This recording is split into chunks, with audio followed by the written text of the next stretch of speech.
Okay, the Thanksgiving holiday began, as the name implies, when the colonists gave thanks for their survival and for their good harvest. So perhaps November is a good time to review the benefits of gratitude. We'll talk about a few things that gratitude does for us that other emotions don't, right? And to consider some advice on how to cultivate this state of mind. Here's a picture of the colonists. Prayer, they had dinner prayer, they had Indians, they had babies. Out of the 100 colonists who had left England in September, only 50 survived the winter. So they had a really suffering course to get here. And of course they say this picture is actually all wrong. Indians in northeastern United States didn't dress like this. They were farmers, not hunters.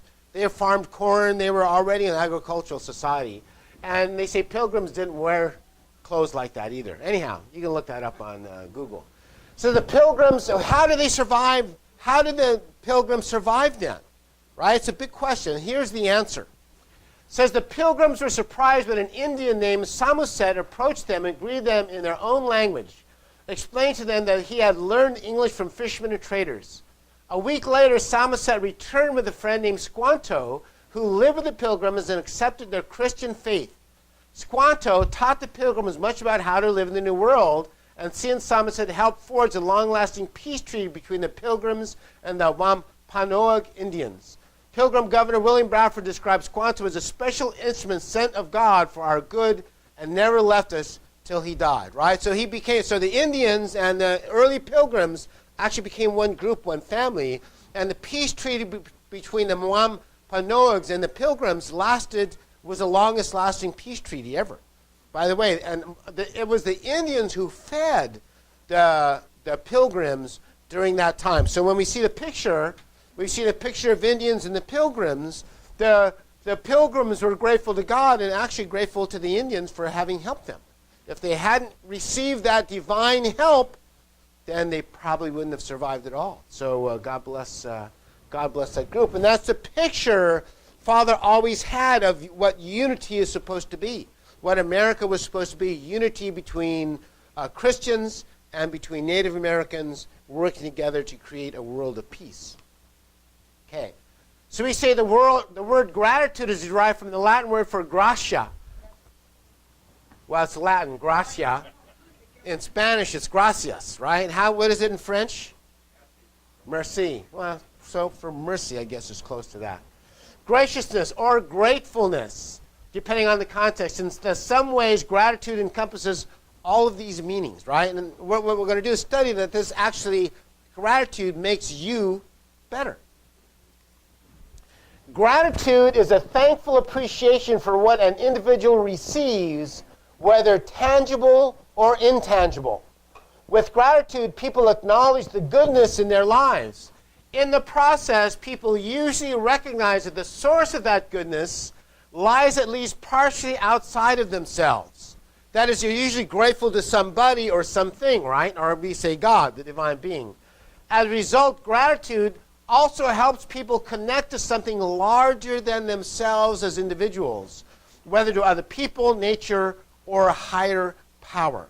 Right? I always say, I'm really grateful that I was born in the United States in San Diego in the 20th century. Right? I always think that because when I was a kid, I would read books about so many kids throughout the whole world who are starving or sick or there's no hospitals or no water or whatever. And somehow I would, even as a little boy, I would read those things and think, gosh, I'm really lucky. We have water that comes out of the tap. We didn't have bottled water in those days. It came out of the tap, but it was pure water. I always liked that. Our food, we had enough food to eat. What a blessing that is. And we have relative peace in our country, right? Relative peace with Mexico and with Canada. God bless those nations. So, this is about expressing or feeling gratitude, and there's three major ways they say we feel or express gratitude. One of those ways is you can feel gratitude by remembering and cherishing or being thankful for elements of childhood or past blessings. That's really important, by the way. We're going to eventually get to Father's words here, but this is a really important aspect of feeling grateful. that somewhere along the line somebody helped you. Or somewhere along the line you felt God saved me. Now I feel that all the time. God saved my life 100 different occasions. And after a while growing up, I realized there's some power, something that saved me from being that close to the bus that drove by, or from bleeding to death in the hospital, or many kinds of things that happened to me that I can't tell now. But somehow you can remember somewhere in your life someone or God or angels or something was kind to you or protected you or loved you. And you can remember that and feel gratitude for something that happened in your life. And they say, actually, there's studies when people do that, when people tend to recount memories of past blessings, they're healthier, stronger, and happier than people who only recount bitter or difficult or hurtful experiences in the past. The second one is being mindful of the present and not taking good fortune for granted. Probably everybody in the room has enough food to eat, right? Probably everybody in the room has enough food, has enough water, has a house or some place to live, has the basic needs for physical life. Doesn't mean you have everything, but everybody has basics. We should be mindful of those things. Right at the Thanksgiving program, I mentioned that H2 Shenshim would always give this exercise. He would tell brothers and sisters in the church community, what I want you to do right now is hold your breath. Want to hold your breath?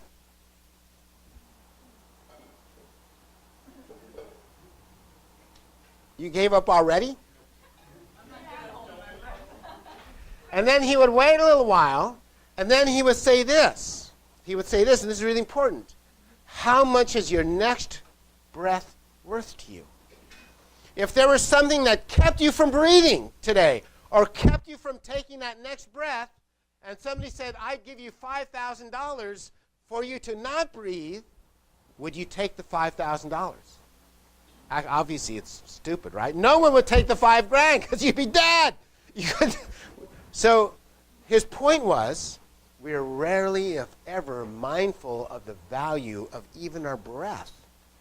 We tend to take our breath for granted, that God made a world where air is constantly replenished, where the trees outside and the plants constantly refresh and purify the oxygen for us, that somehow this world came into being where you never have to worry about that breath. That next breath, so long as you're healthy, that next breath comes to you. And actually that breath is worth, when you really think about it, it's worth all the value of all your possessions because it's life. It's life. And we are rarely mindful of the value of just being alive. We're rarely mindful of the value of just being able to breathe. We're rarely mindful of the value of just being able to drink water or eat food. Nevertheless, if you are deprived of those things, no amount of goods or valuable treasures or houses or money would be worth what we receive almost freely every day. Third one is the future. That is maintaining a hopeful and optimistic attitude about the future, especially among Christians. We should keep the hope of heaven alive in our hearts and minds and understand those promises made to us are real promises. And in the end, you don't really have to worry, because even if the day comes when you won't be able to take another breath, even the day comes when you will pass to the spiritual world, you'll pass to a good place in the spirit world where God's love is the true parent of all mankind, is there to protect, welcome, and prosper you. So in the end, you should have hope and gratitude for the future.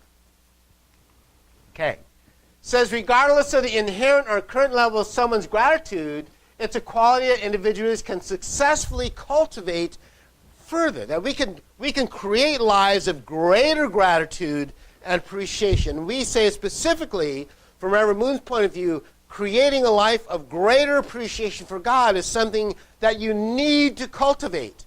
You need to create that love of God, that appreciation for God, that mindfulness of everything you receive from God, because that's our connection to God. So in positive psychology research, And here's what psychology, they study people who act grateful regularly. And they study people who act ungrateful regularly. In fact, they did a test, and they said, you 100 people, you be grateful for everybody and write down, keep a journal of everybody and everything you're grateful for. And you guys write, and they didn't tell them it was an experiment or they were the control group, you guys write about all the people who do bad things to you and stuff like that. And you know what they discovered at the end of that great exercise? They said, gratitude is strongly and consistently associated with greater happiness. The people who were grateful were happier than the people who were bitter or complaining. Gratitude helps people feel more positive emotions, relish good experience, and in fact improves their health. Did you know that? By regularly practicing gratitude, you actually can improve your health, deal with adversity, and build strong relationships with other people. Does that make sense? Obviously it is, right? Somehow gratitude is a useful emotion whereby we gain greater happiness, health, etc. Why don't psychologists ever study and discover why stress makes us healthier? Do you ever think about that? Hating's an emotion, gratitude's an emotion. Why doesn't hating be a greater benefit to your happiness, your health?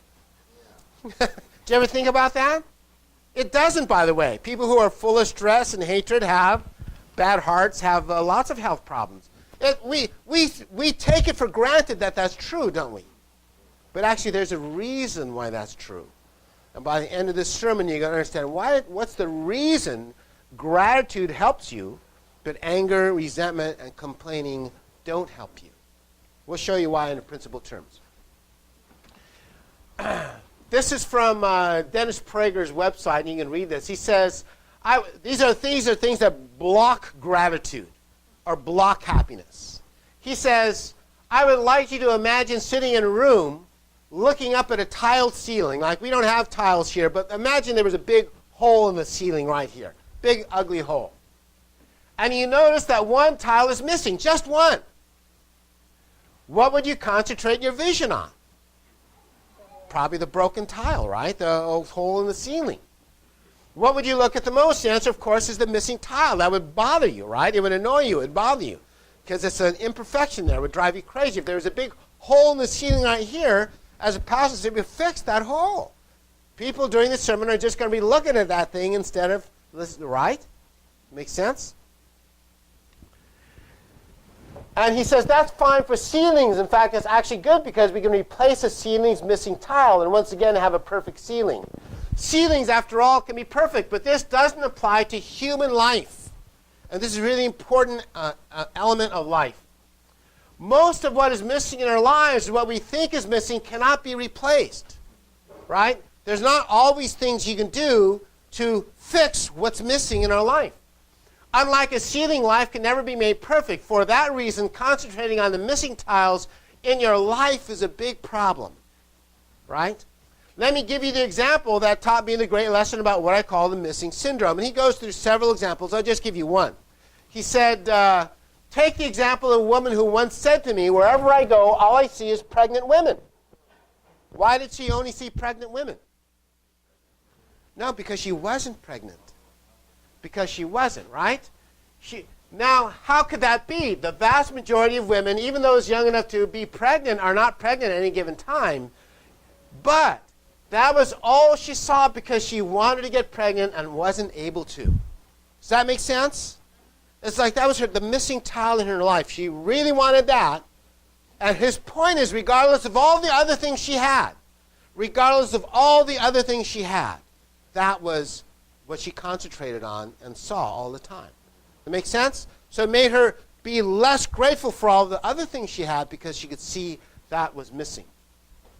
Her missing tile was not having a child. That's the way human nature is. We focus on what's missing in our lives sometimes. Of course, being religious people, we train not to just focus on that, right? The missing tile syndrome is a very big obstacle to happiness. So big, in fact, that it makes happiness almost impossible. There will always be something missing in your life. When you see other people's kids, you'll think you see tiles that are missing in your own children. Gee, why can't my kid study as hard, or be as polite, or be as bright, or be as good looking, or be as athletic? The same holds true regarding our spouses. our work, our looks. The list is endless, right? The list is endless. But that's not what you should concentrate on. You should concentrate on first, what do we have? What are the blessings that we do have? Health, food, life, whatever kids you do have. God bless them. The point is, here's just another reading on gratitude. What I did is I just Googled a lot of gratitude to see what gratitude's about, right? The point is, yes, we're all lucky to be standing on this planet without a horrible disease. And this is about luck. Some people feel other people are lucky. I'm not lucky, right? Some people feel, well, he's lucky because he was born to a wealthy family and I was born to a poor family. He's lucky and I'm not. The point is, yes, we're all lucky to be standing on this planet without a horrible disease, and I understand there are people who are super unlucky and do have things like tumors and bronchitis and that sort of thing. Most of us, though, have dodged that bullet. Most of us sitting here aren't in that situation, right? So your dad could own a Ferrari dealership. It could have been that you were born wealthy, at the top of the financial heap. That's what your dad owning a Ferrari dealership means. That would put you at the top. Or you could be born without your limbs. If you were born with some handicap, that would put you at the bottom. But then there's the middle, and the middle is where 99% of us arrive. That's where we are, right? We're in the middle somewhere. Some towards the bottom, some towards the top, some in the middle. He says, what I'm trying to tell you is don't count on luck. It doesn't matter whether you're born lucky or unlucky. That's not the point. And in fact, the point is sometimes if you're born unlucky, that's better. Because then you'll work hard and you'll achieve on your own what others will receive as a gift. And actually, Reverend Moon has always thought it's better to achieve on your own. Then you have pride of self-esteem.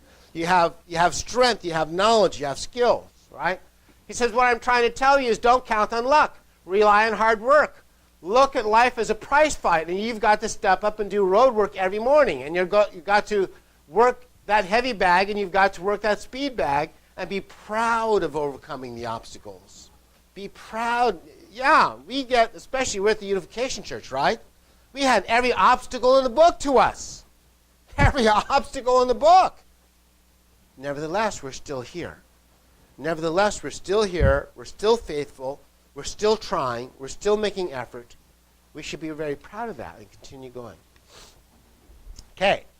In positive psychology research, gratitude is strongly and consistently associated with greater happiness.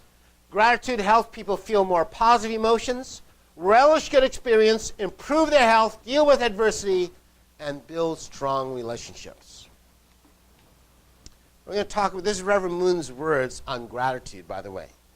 And I thought this is almost the end, because we want to go have a Thanksgiving lunch banquet and feast and win $99 volleyball. But this was Father's story about gratitude, and his story of gratitude comes from Hung Nam Prison, believe it or not. So I'm going to read this, and then you'll understand how it works into the sermon today. It says, the place that I was sent was a Hung Nam prison. Right? We all heard that Reverend Moon, the communists sent him to Hung Nam prison in North Korea, where he really suffered a lot. He says, it was a nitrogen fertilizer factory. There I underwent hard compulsory labor.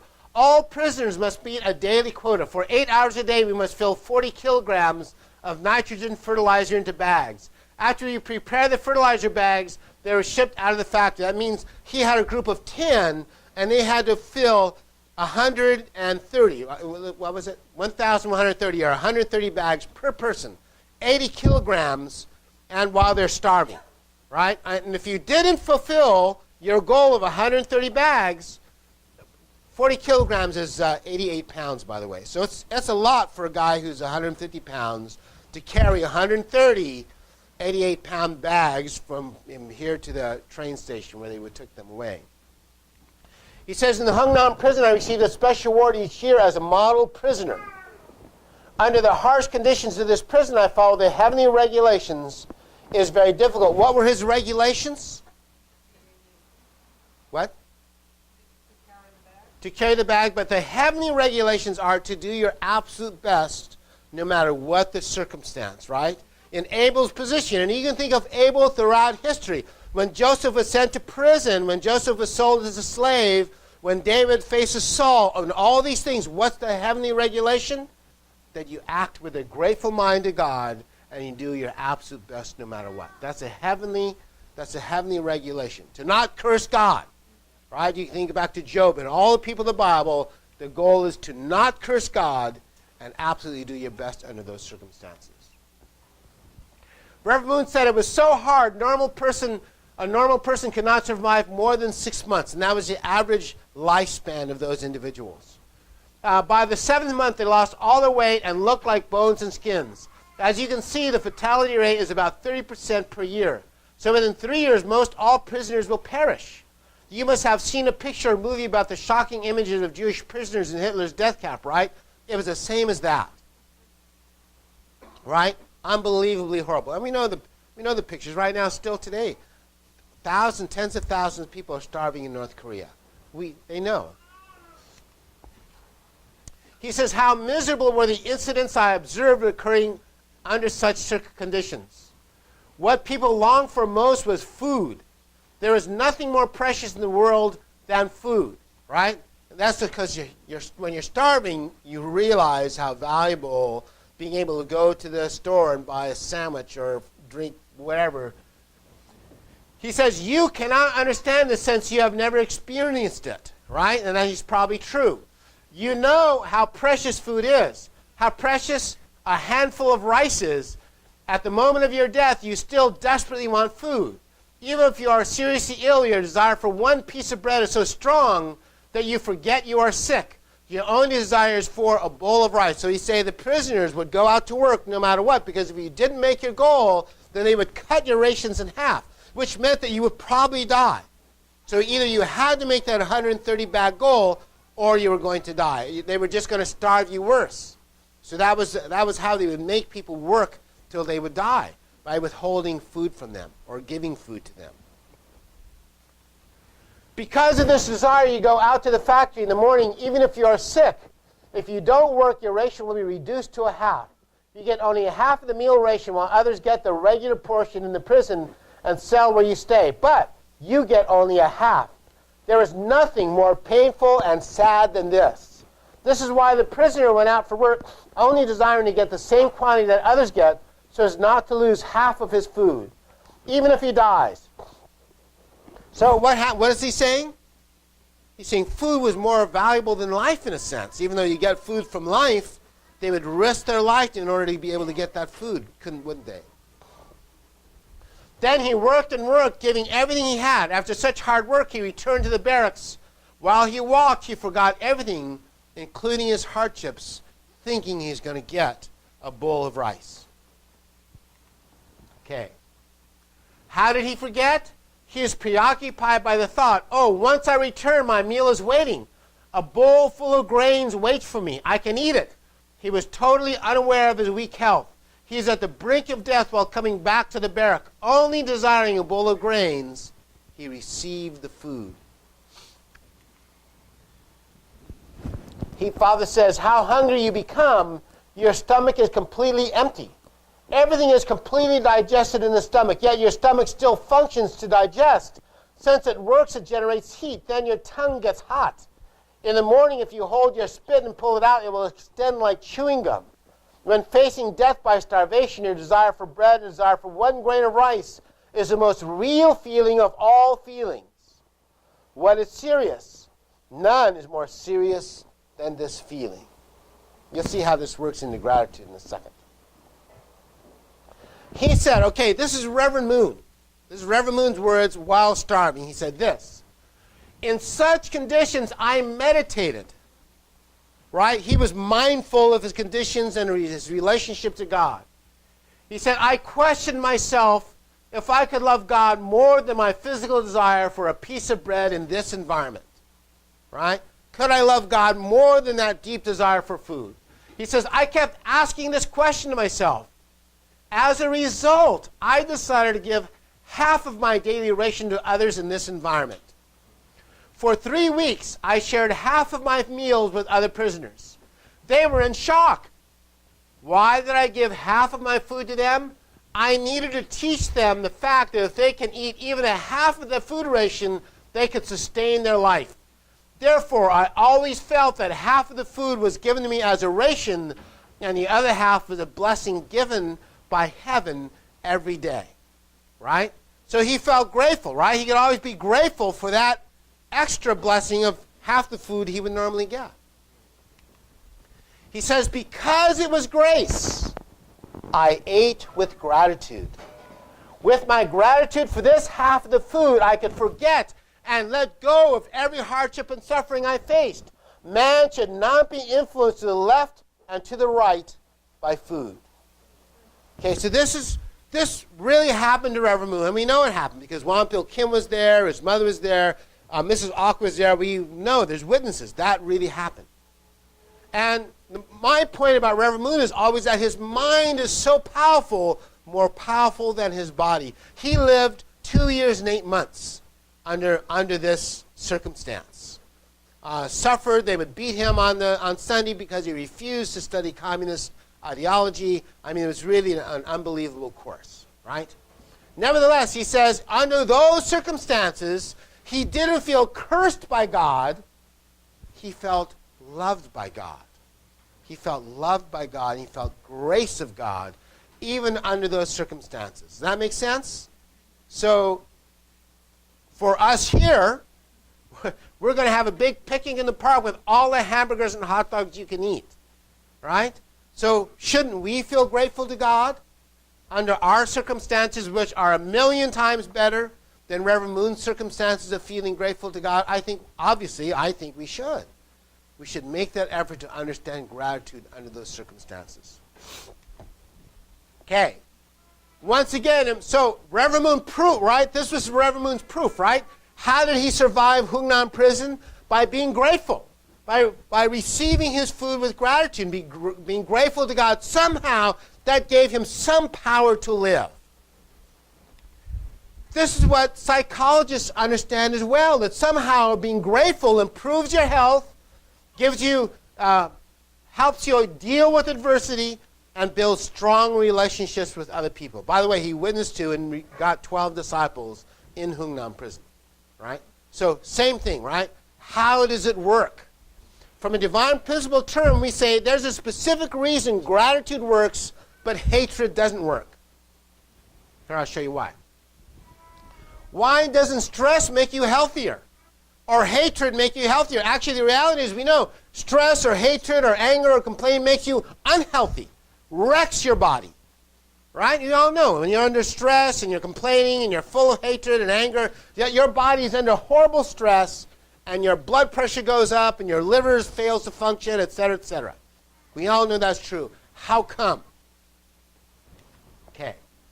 Why does gratitude make you healthier, stronger, happier? It's because of the laws of nature that we call the laws of give and take action. Right? What is the law of give and take action? Let's see if I write it down here. God gives love through air, the sun, water, food. You take all of that from God and return gratitude to God, then what happens? You get healthier, stronger, better. You have better relationships. You overcome adversity better. Why? Because it's the law of give and take action. The law of give and take action says give and take action allows a thing to exist, to grow, and to multiply. When you're hating God and cursing God, are you having a give and take action with God? No, you're cutting off the give and take action, so your body suffers. You lose vitality elements. And you gain what we call evil vitality elements that poison your spirit and your body. By being grateful, by having give and take action of God gives you grace, God gives you all these wonderful things, and then you return gratitude to God, then your spirit gains life elements and your body, in fact, gets healthier. And your spirit gets healthier. Does that make sense? Because that's what we really see in life. That's what people measure in life. That somehow gratitude makes you healthier, stronger, better, able to deal with adversity better, makes you have better friends and relationships. This is why. It's because of the law of give and take action. And as long as you employ the laws of give and take action correctly, you're going to be healthier, stronger, better, and you're going to go to heaven too on top of that. Therefore, that is why gratitude to God and those around you prospers you and helps you feel better. Does that make sense? Okay. We say gratitude is a way for people to appreciate what they have instead of always reaching for something new in the hopes it will make them happier, or thinking they can't feel satisfied until every physical and material need is met. Gratitude helps people refocus on what they have instead of what they lack. And although it may feel contrived at first, the mental state grows stronger with use and practice. And here are some ways to cultivate gratitude on a regular basis. Count the tiles you have. I put in tiles. Count it because of the... Anyhow, count the tiles you have and pray and act to fix the tiles that are missing. Reverend Moon always says two things. Pray and then act. Pray and then act. Pray and then act. Just prayer by itself isn't enough. Just action by itself definitely is not enough. Pray and act. He's in the prison. He meditates, thinks about this, and thinks, my actions will be, I'm going to give half my food for 3 weeks to the other prisoners. Did that make other prisoners grateful to him?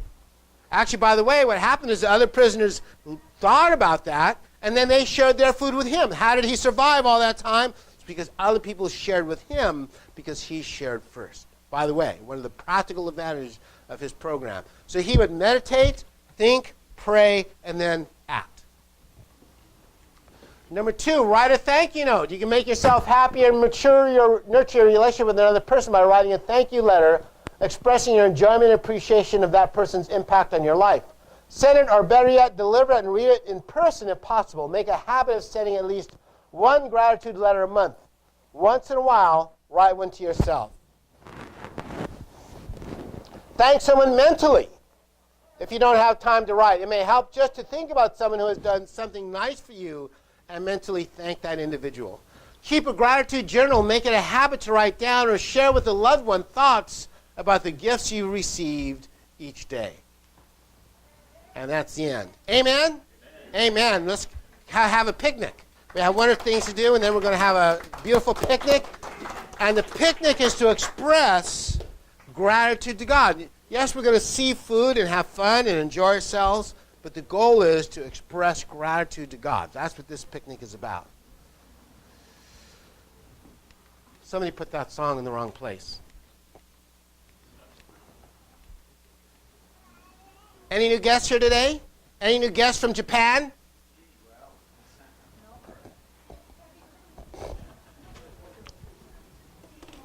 Do you want to introduce yourself? Yeah, to everybody. You're new. My name is Masaki Kono. I'm 19 years old, and I'm from Japan. I'm here to study at Grossman College, 1.5 years. And he's going to be renting a room for us that we fixed up downstairs. So welcome to San Diego, and welcome to our church. Any other new guests? Any other new guests? Anyway, let's thank Masaki Kono for coming to San Diego. Who prepared lunch for us today? We know Uncle Balmalar organized lunch. Shiromi's down at the thing. Other brothers and sisters are down preparing a delicious lunch for everybody. We're going to have hamburgers, hot dogs, white rice. And we're going to have kimchi and a few other things as well. Let's take a moment to collect tithes and offerings. Can I ask our brothers Al and Al? No, sorry, Al, the other Al's not here. How about A and B? How about Alex and Bob Millar? Can you guys collect our tithes and offerings for us, please?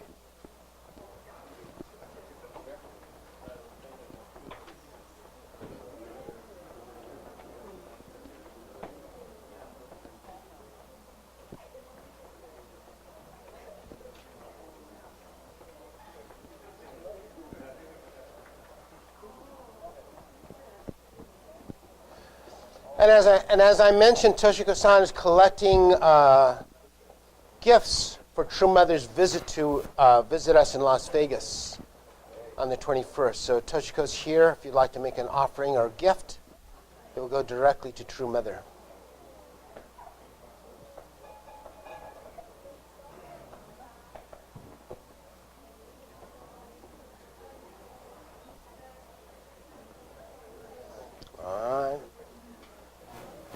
gosh, what a smooth move by Robert Millar. Can we have a moment of silence and invite our brother Alex Smith to offer prayer to receive our gifts, tithes, and offerings?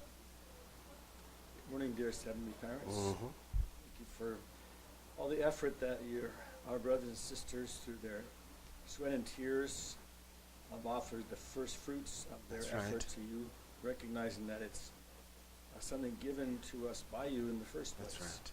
And that it's going to be used for heavenly purpose, which is to communicate the very life-giving truth to our fellow men. So we offer it to you in the name of us gathered here today. Aju. Anju. Anju and amen. God bless you. Thank you.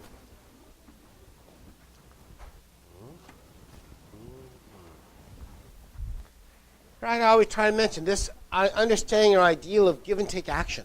Our tithe is that give and take action with God. We offer 10% to God through our church, and that God acknowledges that. That's a historical relationship with God that we all understand. There's no birthdays this week. I couldn't find any. I'm sure somebody was born, just nobody, it's not in the calendar somehow. So, if anybody has a birthday this week, send me your birthday. I have birthdays for I think the 10th, but not for this week. Sorry, I just don't. Anyhow, why don't we stand up, let's sing Song of the Spring Breeze together, then we'll go have a picnic.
Wait a second.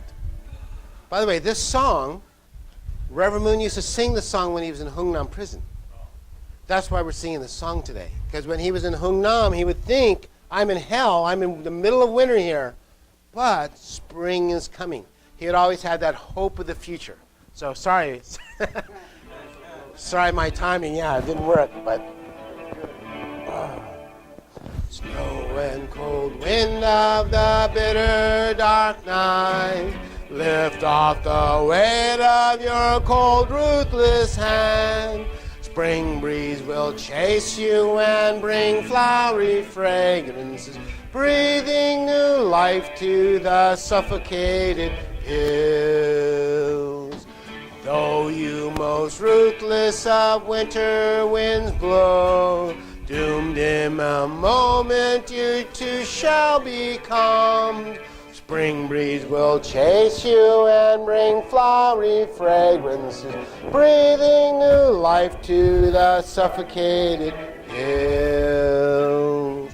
Butterfly awake and you meadowlark of spring, our land has suffered this nightmare too long. Spring breeze will chase you and bring flowery fragrances, breathing new life to the suffocated hills. Amen. Can we remain standing? I'd like to invite up my wife, and together we'll offer prayer as a blessed central couple, presenting San Diego.